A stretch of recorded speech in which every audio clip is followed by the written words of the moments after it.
Αγαπητοί μου συμπατριώτες, φίλες και φίλοι, έρχεται η ώρα που ο τόπος σου σε καλεί να προσφέρεις με την επιστημονική γνώση και εμπειρία στην ανάπτυξη της υπαίθρου.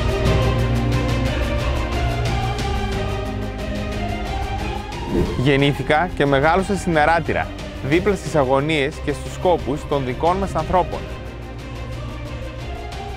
Δίπλα στον απλό πολίτη, στον αγρότη, στον κτηνοτρόφο, στον νέο επιχειρηματία θα προσπαθήσω για το καλύτερο.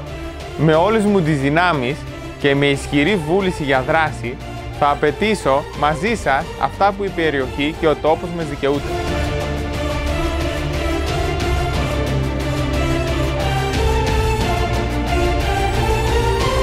Οι νέες προκλήσεις για την ανάπτυξη απαιτούν όσο ποτέ την δυναμική υποστήριξη της νεολαίας. Ζητώ την υποστήριξή σας.